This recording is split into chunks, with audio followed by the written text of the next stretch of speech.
Hey, it's Holly and JP sharing some create everything, fix nothing wisdom with you today around conscious relationships. So, as we have launched our Divorce Positively group, we've had some conversations lately around cultivating healthy and conscious relationships, especially after a failed relationship, and really digging deep on how you occurred in your previous relationship, what things that you could change to occur differently in a new relationship.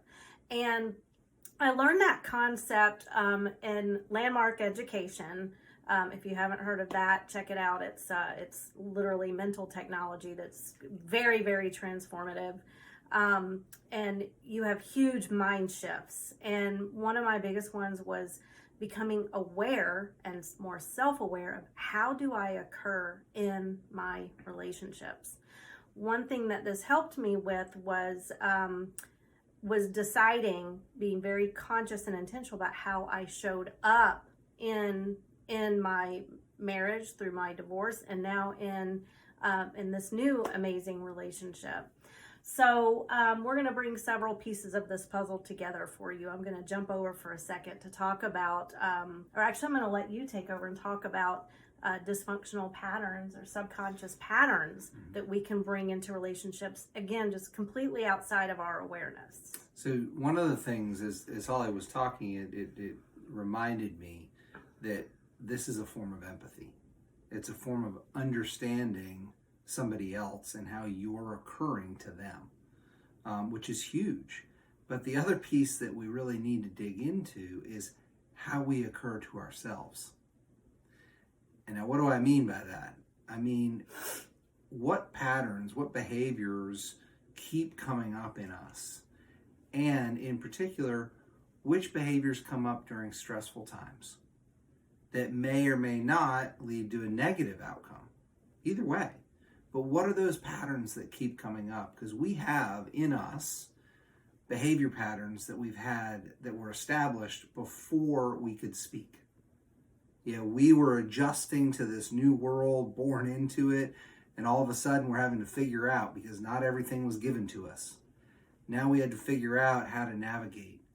And through figuring it out over the first 4 years of life, and then into, ages 5 through 12, and then into teenagerhood, you're having to figure out how to navigate.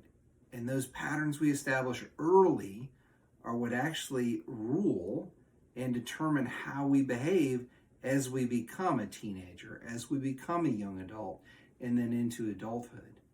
So really analyzing and digging into what are the behavior patterns that are helping you, and what are the behavior patterns that are hurting you.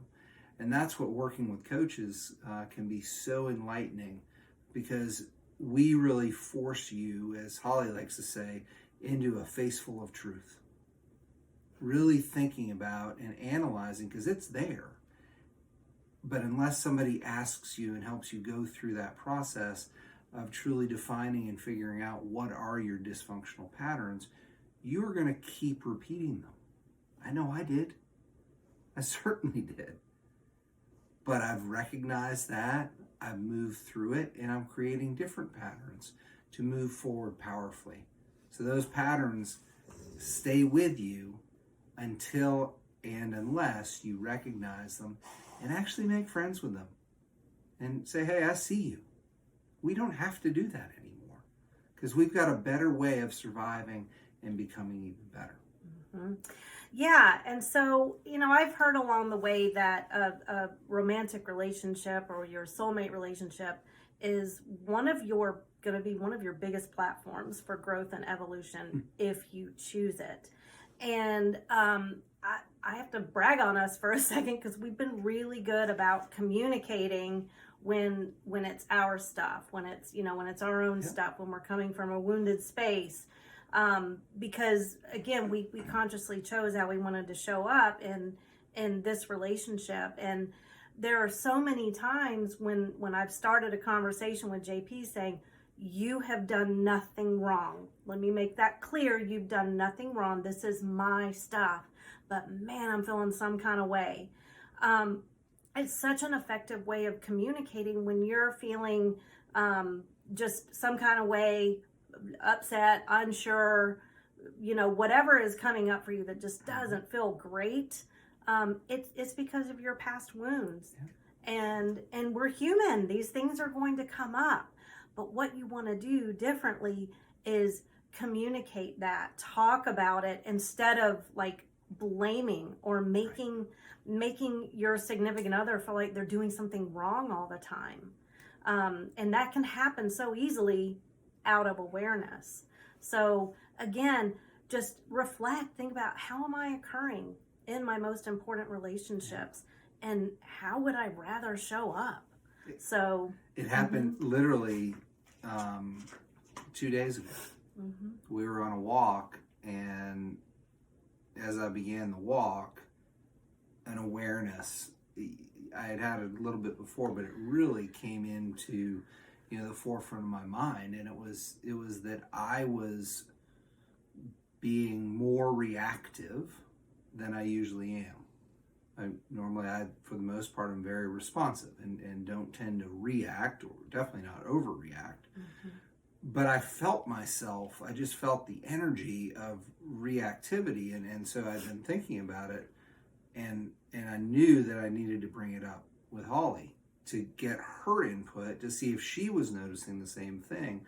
Because I had 2 situations happen in the last 3 weeks that had been, just been challenging, and I think had brought back up wounds from earlier in my life that, yes, I have worked through and dealt with, but this was another chance to just exercise that and recognize that I was doing it so that I could shift. And that's what the conversation we were able to have allowed me to just let that go. And so that I could shift back into the responsive person that I am today. I'm so glad that you brought that up, and I just want to share my perspective on that whole conversation, and how I consciously chose to show up because I'm come from a very mindful space, a space of self-awareness, and a space of being aware of my own patterns, and deciding how I want to show up. And I know that I always want to show up powerfully but peacefully in my relationships, but in this one, really. So yeah, I had noticed a little bit of edge, a little bit of, just a little bit of just a different energy in him. And what I did differently, I didn't even tell you this, is I just was bringing all of the energy around, instead of putting my energy out, like fragmenting myself, like, oh my gosh, what's going on? What's happening? Is he okay? I really settled into, he must be, experiencing something. I have compassion, I have empathy. I really do hope he's okay. And I brought all my energy just into myself so that I could just take care of myself in that moment, to where the more I take care of myself energetically, emotionally, again, the more peacefully and powerfully I can show up for him. And so I didn't really bring it up. I was kind of like letting him decide when or if he wanted to talk about whatever was going on underneath. And so when he did, I remember I got really choked up. I was so thankful that he brought up, and he knew I was a safe space to bring it up. But I was thankful because, I was concerned, but I chose how I was going to show up, instead of saying, well, gosh, you're this or you're that or whatever. I didn't even feel that. First of all, I didn't even have to resist that temptation. But I know that there are people, before they step into awareness and they're just reacting from their wounds all the time, they may have chopped you at the knees in that moment. Or said, why are you doing this to me? Yeah. Not recognizing that it was something that I was wrestling with. Yeah. Had nothing to do with you or anybody else. Yeah. So I'll end it with this. There's a really great cartoon that I've seen, or not a funny cartoon. It's actually really profound, where it shows a husband reaching down over a cliff to try and pull his wife back up. And what she can't see, that at the same time there's like a snake trying to bite his arm. So, and then there's something pulling her down. So it's like, you know, what I took from that is we all have our struggles, but we're trying to, you know, to exist and evolve and love and respect one another through our own struggles. So just know if something's going on with yourself, you know there, you know, your partner has their things too, and just have compassion and empathy and love and respect for one another, and just and bring that into your conversations, bring that into your communication. Awesome. Thanks, Holly. Thanks for making that our topic. That was great. Yeah. And we'll see you soon. Yeah.